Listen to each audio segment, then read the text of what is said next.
श्री गुरुचरण कमलेभ्यो नमः। श्री सुखदेव गोस्वामी जी कहते हैं कि जो जैसा आदमी होता है उसके साथ वैसे ही आदमी संबंध रखते हैं। जिसका स्वभाव जैसा होता है ऐसे ही स्वभाव वाले आदमी उसके पास आते जाते रहते हैं। अरे परीक्षित, गृहस्थी मतलबी होते हैं विशेष। मतलबी संसार है लेकिन विशेष मतलबी गृहस्थी होते हैं, क्योंकि उनको बहुत काम होता है।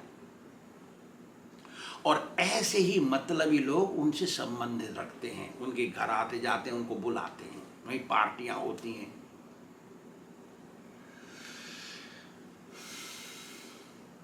कोई भी एक गृहस्थ भाग्यशाली होगा, उसके घर में कोई शुद्ध भगत आएगा या वो शुद्ध भगत को मिलने जाएगा। कोई ऐसा भाग्यशाली होगा जो अपने घर एक शुद्ध भगत को बुलाएगा, आइए महाराज मेरे घर। साधु नाम दर्शनम पुण्यम स्पर्शनम पापनाशनम। साधु का दर्शन करने से पाप जाते हैं, उनके चरण स्पर्श करने से पुण्य आते हैं। साधु का दर्शन कभी व्यर्थ नहीं गया। इस दुनिया में आज तक कोई ऐसा इतिहास नहीं है साधु से संबंध करने से किसी का नुकसान हुआ, साधु का आशीर्वाद मिला और उसको नुकसान हो गया, ऐसा कुछ नहीं। साधु तो अपनी निंदा करने, अपनी बुराई करने वाले की भी सहायता करते हैं, उससे भी बातें करते हैं। बात भी सही है।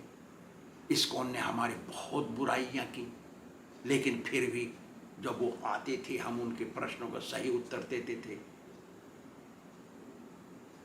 इस्कॉन वाले बहुत वर्ष, 20 वर्ष, कम से कम 20-22 वर्ष तक मेरे यहाँ आए, और वो शाम को आते थे दिन छिपे के बाद अंधेरे में, और ऐसे प्रश्न पूछते थे कि कोई भी इस्कॉन में उसका उत्तर नहीं दे सके। वृंदावन में भी देना मुश्किल, तो अंग्रेजी नहीं जानते, वृंदावन में बहुत है, तो मेरे पास आते थे। इतनी बुराई करने के बाद भी मैं उनके उत्तर सही देता था। कब तक? हर बार। जब तक उन्होंने एक जवान लड़की को नहीं भेजा मेरे यहाँ, गोरी लड़की 20-25 वर्ष की आ गई आश्रम में। दोपहर को मंदिर बंद था, 12-1 बजे हल्ला कर रही थी ब्रजवासी, मेरा बच्चा और एक और बच्चा दूसरा, दोनों ले आए मेरे पास। इनको भी अंग्रेजी नहीं मालूम। वो आगे बैठ गई 10-15 फुट दूर मेरे पास। हम सिंहासन में बैठे थे। 2-4 मिनट बात की, किसकी चेली है, क्या है, तेरा नाम क्या है, पूछे इतना। तो वहाँ से खड़ी हो गई, भाग के आ गई और यहाँ चढ़ गई मेरे सिंहासन पर, सिर पर पैर रख दिया। तो 2 बच्चे बैठे हैं, ब्रजवासी और एक और दूसरा MP का बच्चा, दोनों ने पकड़े घसीट के नीचे निकाला।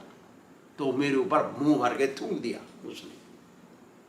तब हम पब्लिक में गए, बताए ऐसा करते हैं, देख लिए इस्कॉन वाले। तब से वो आना बंद किए। मेरे आश्रम में उस दिन से नहीं आते। क्यों? कि दुनिया को पता पड़ गया, मैंने इंटरनेट में डाल दिया सब, दुनिया को पता पड़ गया ऐसा कर रहे हैं इस्कॉन वाले इस स्वामी से, तो वो डर के मारे अब नहीं आते, उनको शर्म लगती है। कोई बात नहीं। तो साधु जो असली होता है अपनी बुराई करने वालों की भी भलाई करता है, उसको साधु बोलते हैं। साधु एक चुंबक की तरह होता है जो सबके पापों को खींचता है। पाप होते हैं लोहे की तरह और साधु होता है चुंबक की तरह, जो कोई पास में आता है, संबंध बनाता है, उसके सारे पाप लेता है साधु और अपना पुण्य देता है।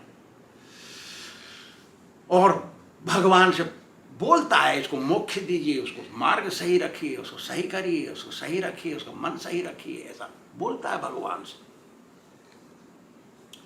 और साधु जैसे आदमी उसके सामने बैठते हैं ऐसी बातें करता है। अरे ज्ञानी बैठेंगे तो ज्ञान की बात करेगा, और गांव के बैठेंगे तो गांव की तरह बात करेगा, हंस के बात करेगा। जो कोई भक्ति की बात करता है तो भक्ति की बात करेगा। तो साधु जैसे लोग उसके सामने होते हैं वैसे ही बात करता है वो, और चेहरा देख के पहचान लेता है कैसे आदमी है, सब कैसी बात सुनेगा ये। ऐसा जो सांसारिक लाभ चाहते हैं उनको सांसारिक लाभ का आशीर्वाद दे देता है।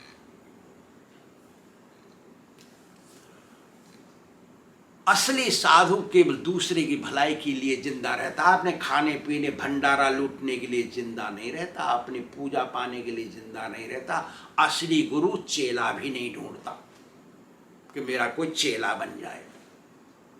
असली साधु कभी माफ नहीं करता गलती को सुधारता है। अरे मैं इसको धमका दूंगा तो भाग जाएगा, मेरा आदमी कम हो जाएगा। असली साधु को डर नहीं होता। अरे भाग जाएगा तो भाग जाए, भगवान ने लिखा है भाग जाए तो भागेगा वो। गलत कर रहा है तो वो सीधा करना तो मेरा काम है। गलत को सहन नहीं करता साधु, वो तो सीधा करेगा उसको और उस आत्मा को मोक्ष देगा। यदि किसी आत्मा को मोक्ष नहीं मिलता है तो उसको स्वर्ग देगा, लेकिन नरक नहीं जाने देगा। जिसने साधु से संबंध बना लिया है उसको नरक नहीं जाने देगा। साधु कहेगा ये कर ये मत कर, वो तो कहेगा, और जो पालन करता हो तो नरक कैसे जाएगा? फिर असंभव है। चित्रकेतु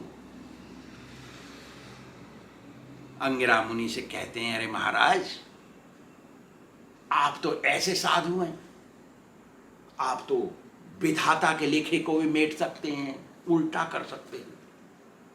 मुझे एक पुत्र दीजिए महाराज, मेरे पिछले जन्म के कर्म के कारण मेरे को पुत्र नहीं हो रहा महाराज। ये पुत्र हो जाए तो मैं राजभार दे करके मैं आश्रम में जाके रहूं, वहां सेवा करूं, मोक्ष प्राप्त करूं। आजकल की दुनिया कितनी गंदी हो गई है, घर में ही मरते हैं वो। अरे 50 वर्ष की उम्र हो गई, सब कुछ दे दा के आ जाना चाहिए, आश्रम में बैठ के भजन करना चाहिए, सेवा करनी चाहिए ना।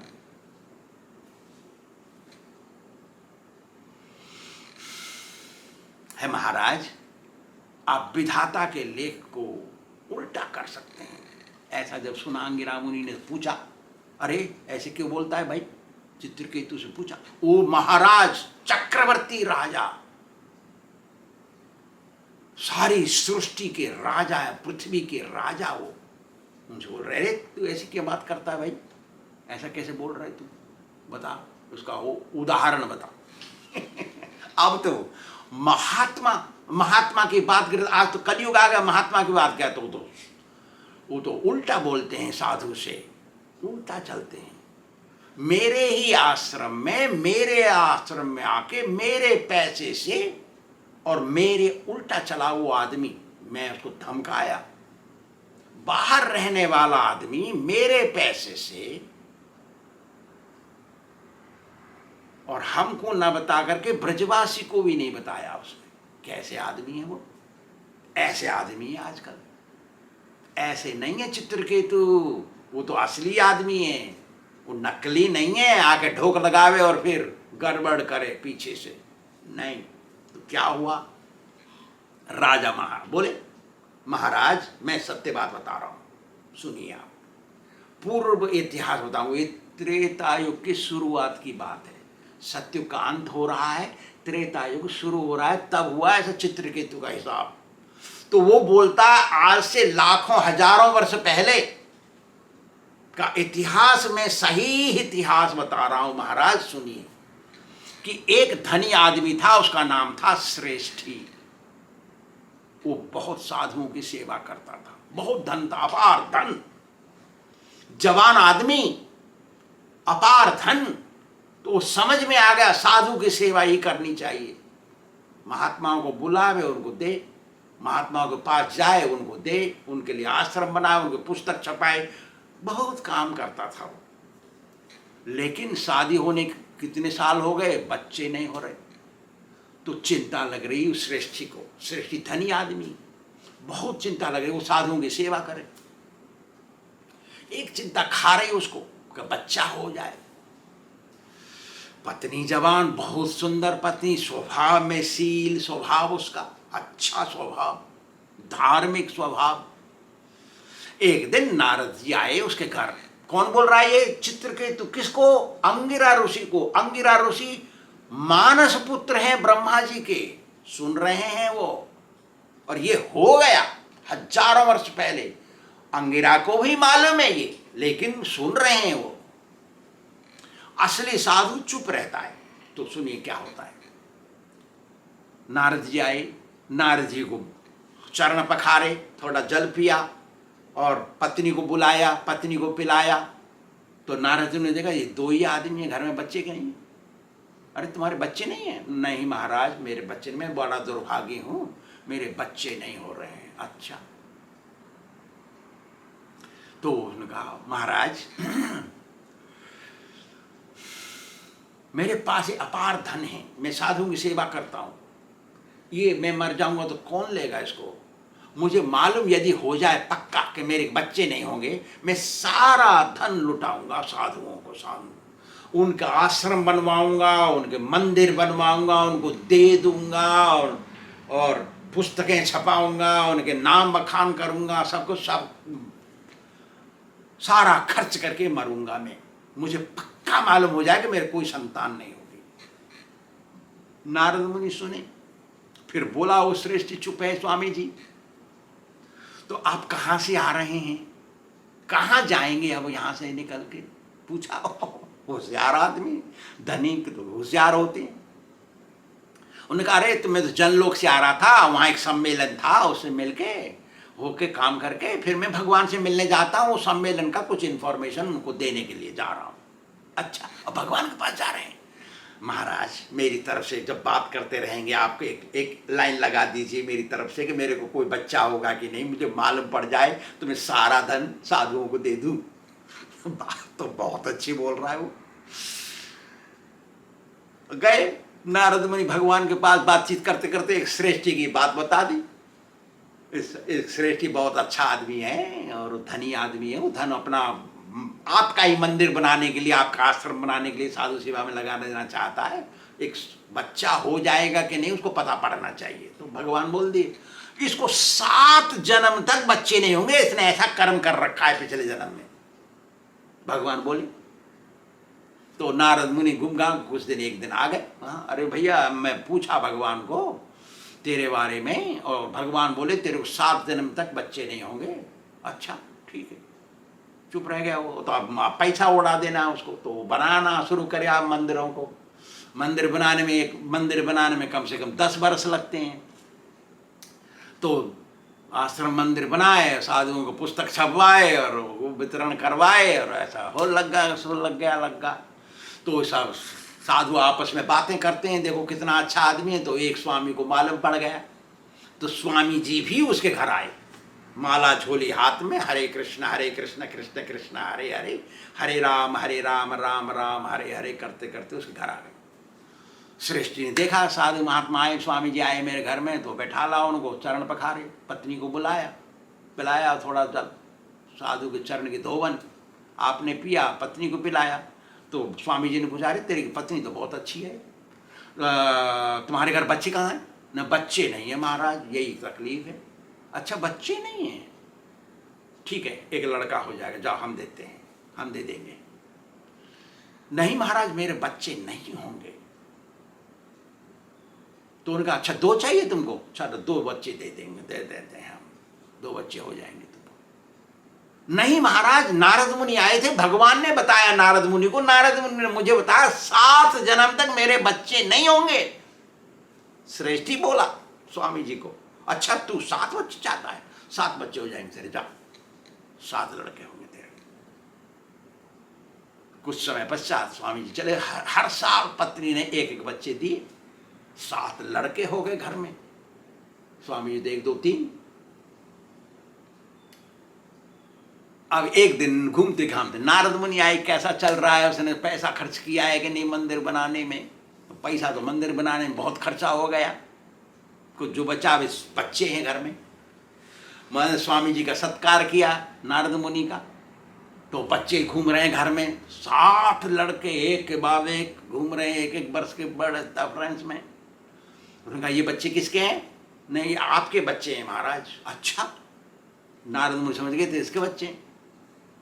अब तो वहाँ से 1 2 3 हुए स्वामी जी, गए भगवान के पास धमकाने के लिए। अरे तेरी को ऐसा हो गया, आपने बोला था उसको 7 जन्म तक बच्चे नहीं होंगे, उसके घर में तो 7 लड़के हो गए हैं।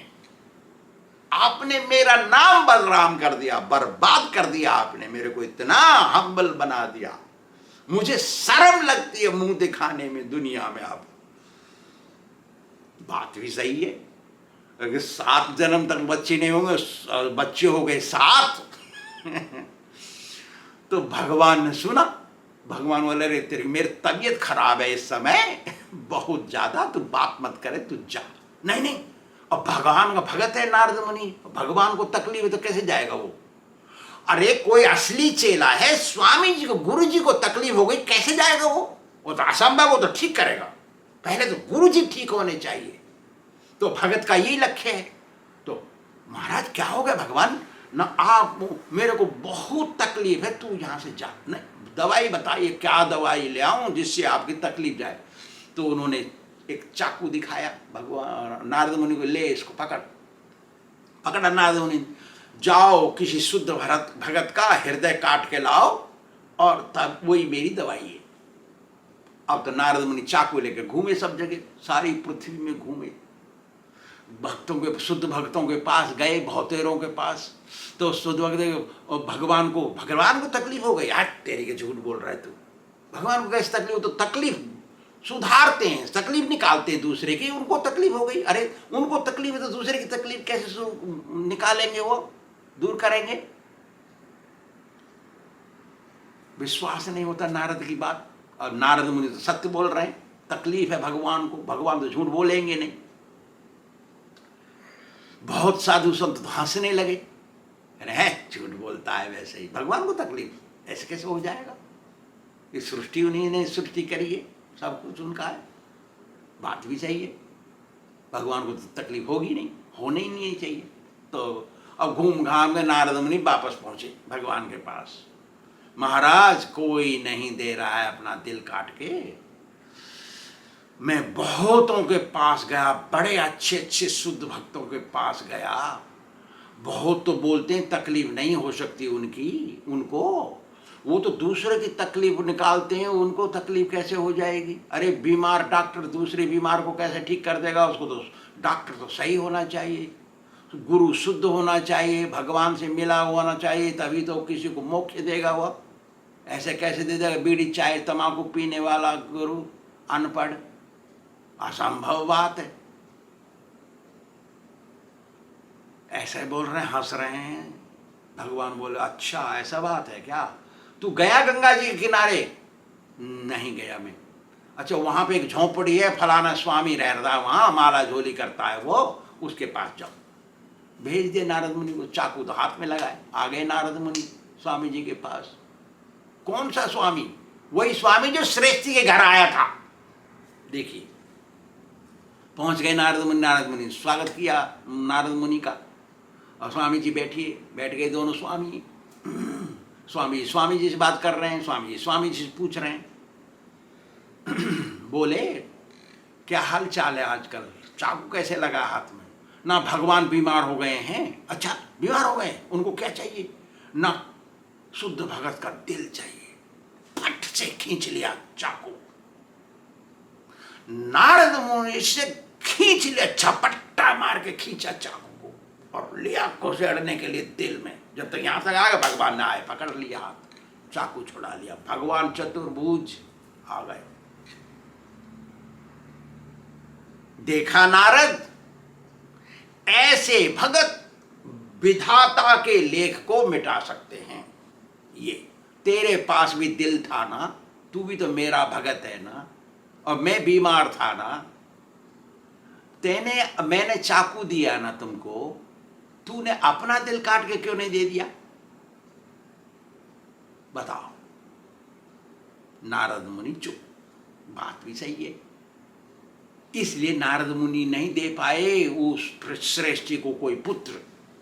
देखिए फिर ना बोलते भगवान, देखो तुम दुनिया की भलाई करते फिर रहे हो, अनंत काल से अनंत काल तक चलता रहेगा तुम्हारा ये हिसाब।